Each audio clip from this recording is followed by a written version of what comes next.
வீடியோவில் ஆங்க்லரை எப்படி செட்டப் பண்ணுறதுன்னு பார்க்கலாம்.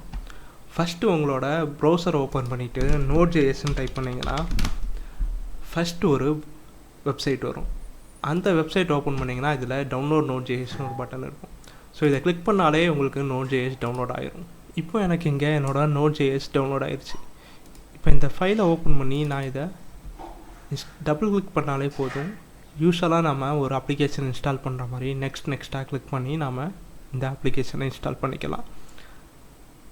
ஒன்ஸ் நம்மளோட Node.js அப்ளிகேஷன் இன்ஸ்டால் ஆனதுக்கப்புறமா இப்போது நான் ஆல்ரெடி Node.js இன்ஸ்டால் பண்ணியிருக்கிறதுனால நான் இதை கேன்சல் பண்ணிடுறேன்.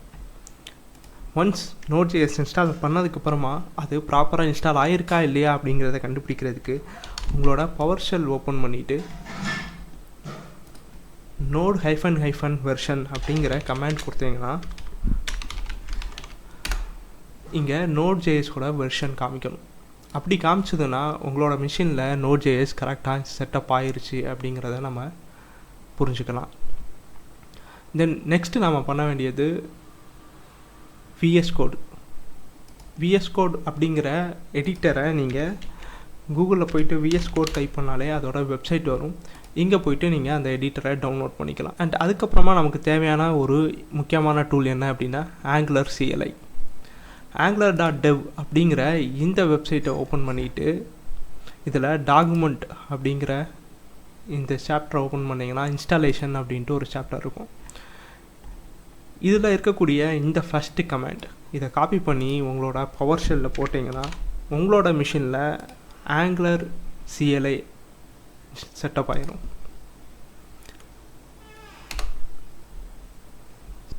எஸ்,